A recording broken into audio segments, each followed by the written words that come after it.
वो है क्या, ये वर्ड डिराइव्ड कहां से है, लिया कहां से गया है।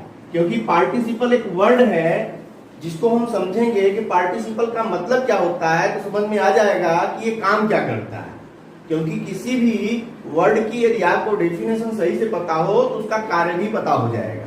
इसीलिए किसी भी शब्द की डेफिनेशन बहुत आवश्यक है। किसी एक शब्द को डिफाइन करके यदि आपने समझ लिया तो आप समझिए कि आपने लगभग सारी चीज समझ ली। गलतियां बच्चे यही करते हैं कि किसी शब्द को नहीं समझना चाहते, वो डायरेक्ट फार्मूला समझना चाहते हैं।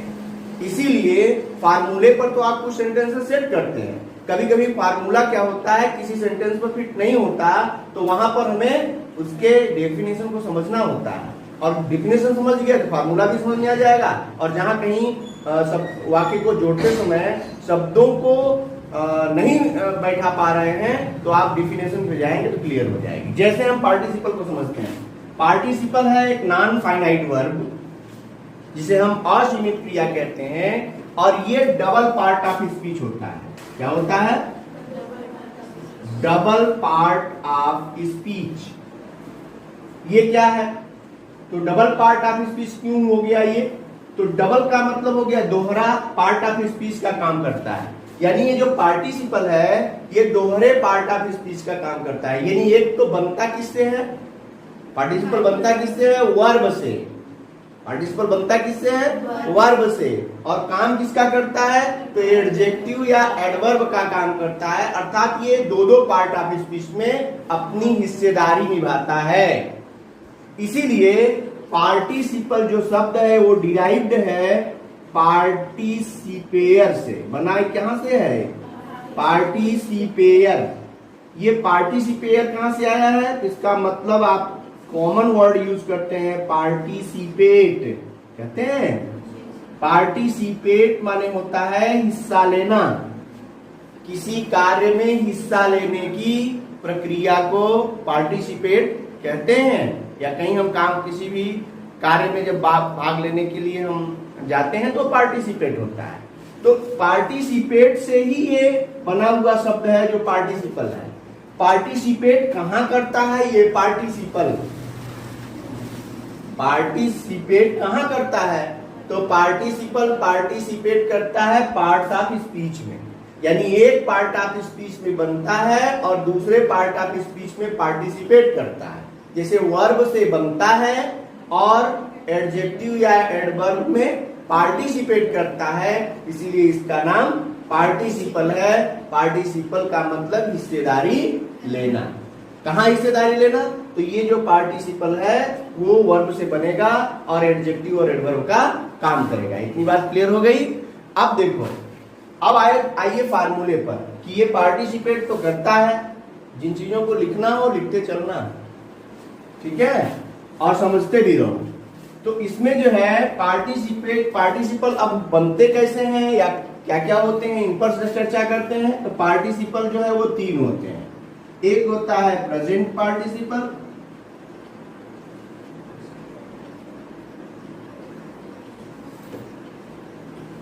दूसरा होता है पास्ट पार्टिसिपल,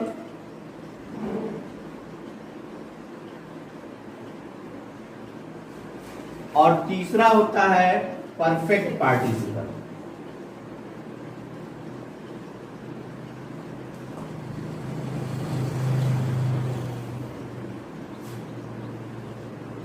ठीक है। अब इन तीनों को देखो, ये पार्टिसिपल तीन पार्ट में हो गया। एक हो गया प्रेजेंट पार्टिसिपल। प्रेजेंट पार्टिसिपल कैसे बनता है? तो ये बनता है वर्ब के फर्स्ट फॉर्म में आईएनजी लगाने से। वर्ब के फर्स्ट फॉर्म में आईएनजी लगा देने से प्रेजेंट पार्टिसिपल बनता है। और हिंदी में यदि हम हिंदी समझें तो ये कुछ सेंस में, ऐसा नहीं कि हर जगह अप्लाई कर सकते हैं, लेकिन कुछ सेंस में ता हुआ, ती हुई, ते हुए या कर और करके की ध्वनि देता है प्रेजेंट पार्टिसिपल। ठीक है, ये हो गया। और दूसरा होता है पास्ट पार्टिसिपल, जिसमें हम वर्ब के थर्ड फॉर्म को पास्ट पार्टिसिपल ही कहते हैं।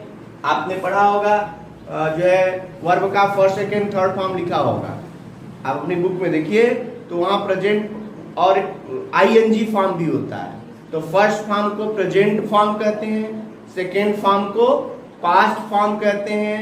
यानी अब फर्स्ट फॉर्म सेकेंड फॉर्म को दूसरे रूप में भी जानिए कि फर्स्ट फॉर्म को प्रेजेंट फॉर्म, सेकेंड फॉर्म को पास्ट फॉर्म और थर्ड फॉर्म को past participle form.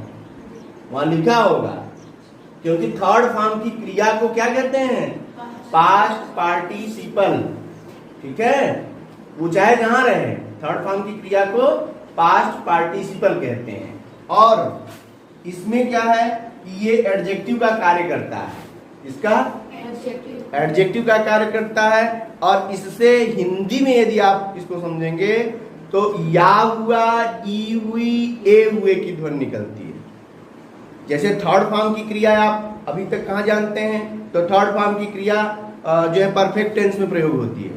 Third form की क्रिया परफेक्ट टेंस में, या थर्ड फॉर्म की क्रिया पैसिव वॉइस में जो है सारे टेंसेस में प्रयोग की जाती है ना। टू बी की क्रिया के साथ वर्ब का थर्ड फॉर्म पैसिव वॉइस, और थर्ड फॉर्म की क्रिया परफेक्ट टेंस में। तो आप गलती कहां करते हैं? जब कोई पूछता है कि ब्रोकन माने बताओ, ब्रोकन की शाब्दिक अर्थ यदि निकालना हो तो क्या कहेंगे आप? ब्रोकन।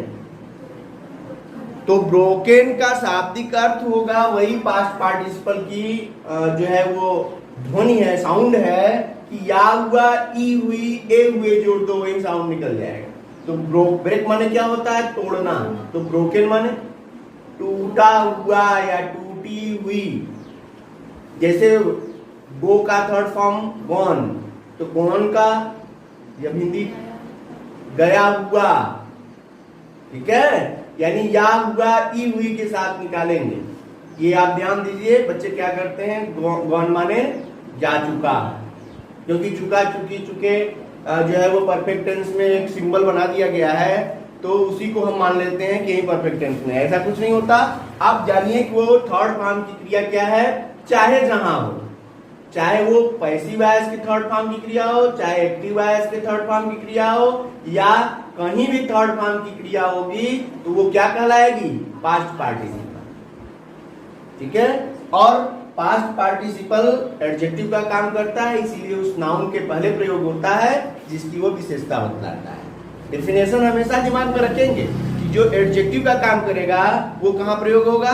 नाउन के पहले। और जो एडवर्ब का काम करेगा वो, तो एडवर्ब के 3 प्लेसेज होते हैं, वाक्य के प्रारंभ में, वाक्य के अंत में, या वाक्य के बीच में वर्ब के लिए। क्योंकि एडवर्ब जो होता है वो पूरे वाक्य की भी विशेषता बतलाता है। तो एडवर्ब वाक्य की विशेषता बतलाता है तो क्या होगा? वो वाक्य के पहले या अंत में होगा। और जब वो किसी वर्ब की विशेषता बतलाता है तब वो वर्ब के साथ हो जाता है। जैसे नेगेटिव सेंटेंस में कभी आप नहीं ध्यान दिए होंगे, नॉट या नेवर, ये कौन से वर्ड हैं? नॉट या नेवर, तो कौन सा शब्द कहते हैं?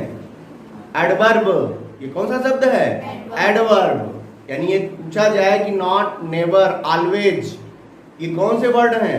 एडवर्ब हैं। तो एडवर्ब अब वाक्य में सारे पार्ट ऑफ स्पीच के ये जो है सूटेबल प्लेसेस हैं, यानी आप अपने से कहीं किसी का प्रयोग नहीं कर सकते, उनका एक उचित स्थान है कहां प्रयोग करना है। ये पार्ट ऑफ स्पीच अभी आप डिटेल में पढ़ेंगे सिंटैक्स चैप्टर में, और पार्ट ऑफ स्पीच बिना पढ़े आप उसको समझ ही नहीं सकते, क्योंकि उसमें यही है correct use of the word in A correct form of the sentence. किसी भी सेंटेंस में सही शब्द का सही स्थान पर प्रयोग करने की प्रक्रिया को ही सिंटैक्स कहते हैं। तो जब तक शब्द नहीं समझेंगे तो अभी तो नॉट, यहाँ नॉट लगता है, यहाँ नेवर लगता है, बस इस तरह से पढ़ लिया। लेकिन जब ग्रामर की जो है वो शुद्धता की नजर में देखेंगे, करेक्शन की दृष्टि से देखेंगे, तो उसमें नॉट या नेवर कौन से वर्ड हैं ये समझना जरूरी है। तो नॉट या नेवर कौन से वर्ड? एडवर्ब। इसलिए वो कहाँ लगते हैं? वर्ब के बीच में। इसीलिए नॉट या नेवर के लिए कहा कि वर्ब यदि जो है मान लो हेल्पिंग वर्ब नहीं है तब वर्ब के पहले, और यदि हेल्पिंग वर्ब और मेन वर्ब दोनों है तो हेल्पिंग वर्ब और मेन वर्ब के बीच में, क्योंकि दोनों ही क्रियाएं हो गई हमारी, तो उनके बीच में प्रयोग किया जाता है। इसे कहते हैं एडवर्ब ऑफ नेगेशन। यानी एडवर्ब में भी नेगेटिव बताने वाले जो है वर्ड होते हैं उन्हें वर्ब एडवर्ब ऑफ नेगेशन कहते हैं, या एडवर्ब ऑफ अफर्मेशन भी होता है। तो इनके सबके अपने अपने सूटेबल प्लेस हैं। फिलहाल यहाँ ये समझना है कि प्रेजेंट पार्टिसिपल एडजेक्टिव या एडवर्ब दोनों का काम करता है, इसीलिए ये वाक्य के पहले भी लगता है, वाक्य के अंत में भी लगता है, और जिस वर्ड की कभी कभी विशेषता बतलाता है तो उसके साथ भी लगता है। और पास्ट पार्टिसिपल जो है वो वर्ब का थर्ड फॉर्म एडजेक्टिव का कार्य करता है, इसीलिए उस नाउन के साथ प्रयोग करते हैं जिसकी यह विशेषता बतलाता है। कभी कभी ये क्या होता है कि एडजेक्टिव भी फ्रेज के रूप में हो सकता है, यानी एक से अधिक शब्दों से मिलकर बनने लगता है, तब ये एडजेक्टिव फ्रेज हो जाता है, और वो एडजेक्टिव फ्रेज नाउन के पहले नहीं, तब नाउन के बाद लगता है। जैसे सब्जेक्ट एंड प्रेडिकेट के पार्ट में पढ़ा था क्या कि जब एडजेक्टिव एक शब्द का होता है तो हेड वर्ड के पहले, और जब एडजेक्टिव एक से अधिक शब्दों का होता है तो हेड वर्ड के बाद, इसी को एडजेक्टिवल फ्रेज कहते हैं। बात समझ में आई ना? तो जब भी फ्रेज के रूप में होगा तो ये नाउन के बाद होगा, और ये वर्ड के रूप में है तो ये उस नाउन के पहले होगा। इसी तरह परफेक्ट पार्टिसिपल को देखो, तो परफेक्ट पार्टिसिपल में हैविंग के साथ वर्ब का थर्ड फॉर्म लगता है। हैविंग प्लस वर्ब थर्ड लगाने से ये परफेक्ट पार्टिसिपल बनता है। इसमें कौन सी ध्वनि आनी चाहिए?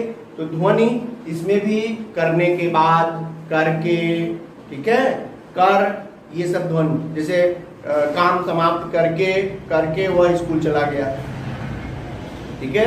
तो अब देखो इसमें क्या है कि जब जहां परफेक्ट पार्टिसिपल की बात होती है, इसका और इसका दोनों का संबंध है, यानी इसको और इसको दोनों को जब समझोगे क्लियर हो जाएगी। इसमें क्या होता है, प्रेजेंट पार्टिसिपल की क्रिया तब प्रयोग की जाती है जब वाक्य में आए हुए क्रियाएं एक साथ हो रही हो, या एक क्रिया का परिणाम दूसरी क्रिया हो, तो वहां प्रेजेंट पार्टिसिपल का प्रयोग किया जाता है।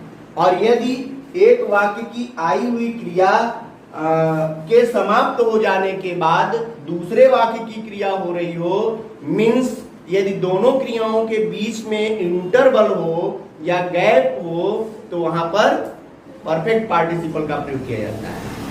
ये पॉइंट ध्यान दो, यानी जब किसी वाक्य में दो क्रियाएं आ गई तभी तो हमको लगाना ही है पार्टिसिपल को, और दो क्रियाओं में दोनों क्रियाओं का संबंध हमको तय करना है कि यदि क्रिया एक क्रिया के साथ साथ दूसरी क्रिया हो रही हो, जैसे वह शेर को देखकर वह पेड़ पर चढ़ गया। इसमें दो क्रियाएं हुई, एक तो शेर को देखना और दूसरा पेड़ पर चढ़ना। तो देखना और चढ़ना इसमें कोई गैप नहीं होगा, शेर को देखते ही वो दौड़ के चढ़ गया। या अब परफेक्ट पार्टिसिपल में भी हमने बताया कि अपना काम समाप्त करके वह स्कूल चला गया। तो दोनों क्रियाओं में अंतराल क्या है कि काम समाप्त करने के बाद बीच में अपना तैयार हुआ होगा, उसके बाद स्कूल चला गया। तो इन दोनों क्रियाओं में गैप है। गैप है तो जो क्रिया पहले होती है, ये भी ध्यान देना है कि जो क्रिया पहले होती है वो प्रेजेंट पार्टिसिपल में, और जो क्रिया बाद में होती है वो मेन वर्ब रह जाएगी, क्योंकि इसमें से एक तो मेन वर्ब रखना है ना। जब किसी वाक्य में दो क्रियाएं हो तो उसमें से एक को मेन वर्ब यानी फाइनाइट वर्ब हमको रखना है, और दूसरे वर्ब का रूप बदलना है। तो रूप बदलते समय ये ध्यान देना है कि जो क्रिया पहले होती है उसी क्रिया को प्रेजेंट पार्टिसिपल या परफेक्ट पार्टिसिपल बदलेंगे। कब बदलेंगे? जब प्रेजेंट पार्टिसिपल बदलने की बात होगी कि जब दोनों क्रियाएं साथ साथ हों, या एक क्रिया का परिणाम यानी दोनों क्रियाओं में गैप न हो, तो वहां पर प्रेजेंट पार्टिसिपल, और दोनों क्रियाओं के में अंतराल हो तो वहां पर परफेक्ट पार्टिसिपल का प्रयोग करना है, ये ध्यान देना है। दूसरी चीज, अब यहां ये ध्यान देना है कि ये प्रेजेंट पार्टिसिपल कभी कभी सब्जेक्ट के लिए आता है, कभी कभी ऑब्जेक्ट के लिए आता है। यानी यदि ये प्रेजेंट पार्टिसिपल सब्जेक्ट के लिए आया है तो सब्जेक्ट के पहले, और ऑब्जेक्ट के लिए आया है तो ऑब्जेक्ट के बाद ही प्रयोग करना चाहिए। या सिंगल वर्ड है, ठीक है, सिंगल वर्ड है, किसी नाउन की विशेषता बतला रहा है तो उस नाउन के साथ हो जाएगा। जैसे हंसती हुई लड़की तो स्माइलिंग गर्ल, रोता हुआ बच्चा वीपिंग चाइल्ड। बात समझ आ रही नहीं आ रही? तो वीपिंग क्या है प्रेजेंट पार्टिसिपल, लेकिन सिंगल वर्ड के साथ वो किसी नाउन की विशेषता था, इसलिए उसको वहीं पर जो है एडजेक्टिव के रूप में रख दिया गया। लेकिन जब ये किसी जो है वर्ब के सब्जेक्ट के लिए आएगा तो सब्जेक्ट के पहले, और ऑब्जेक्ट के लिए आया होगा तो ऑब्जेक्ट के बाद। ठीक है। अब इसमें एक चीज और ध्यान देनी है कि प्रेजेंट पार्टिसिपल का पैसिव वॉइस बनता है बीइंग प्लस वर्ब का थर्ड फॉर्म लगा देने से। हो सकता है कि सामने आई हुई जो क्रिया है ये एक्टिव वॉइस की और ये पैसिव वॉइस। ऐसा भी हो सकता है कि जो प्रेजेंट पार्टिसिपल की क्रिया है वो पैसिव वॉइस में हो, जैसे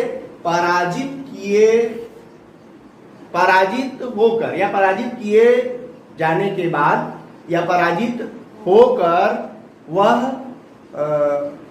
निराश हो गया। पराजित होकर वह निराश हो गया। अब यहां क्या है, पराजित होना यानी पराजित किया गया किसी के द्वारा। अब किसी के द्वारा पराजित किया गया तो पैसिव वॉइस, जबकि है वो प्रेजेंट पार्टिसिपल, तो जब भी हम यूज करेंगे उसको किस में जाएगा, वो प्रेजेंट पार्टिसिपल में जाएगा। तो प्रेजेंट पार्टिसिपल पैसिव वॉइस में जब ले जाएंगे तो ये बीइंग के साथ थर्ड फॉर्म। और परफेक्ट पार्टिसिपल में भी वही बात हो जाएगी। तो परफेक्ट पार्टिसिपल में जब कोई भी बात वैसे ही यदि पैसिव वॉइस में बात आ रही है तो वहां पर हम क्या लगाएंगे, हैविंग के साथ बीन लगा देते हैं, यानी ये पैसिव वॉइस बन जाएगा यदि having been plus verb third. ये एक वर्ड बढ़ रहा है इसमें बीन, क्योंकि टू बी की क्रिया लग जाती है। अब ध्यान दीजिए ये क्यों लग रहे हैं दोनों, बीइंग या बीन। तो पैसिव वॉइस में हमेशा टू बी की क्रिया लगती है। टू बी की क्रियाएं कितनी होती हैं, टू बी की क्रियाएं 8 प्रकार की होती हैं। कौन कौन, is, am, are, was, were, be, being, been. 8 हैं, 8 काइंड्स ऑफ टू बी। और ये टू बी की क्रियाएं पैसिव वॉइस में जरूर लगाई जाती हैं। सारे टेंस में पैसिव वॉइस में टू बी की क्रिया जरूर लगाई जाती है। इसीलिए यहां देखो बीइंग लगा दिया जाता है प्रेजेंट पार्टिसिपल में, और बीन लग जाता है परफेक्ट पार्टिसिपल का पैसिव वॉइस बनाते हैं। इतनी बात समझ में आ गई। अब इसमें जो है कुछ एग्जाम्पल देखोगे तो ये कॉन्सेप्ट क्लियर हो जाएगा।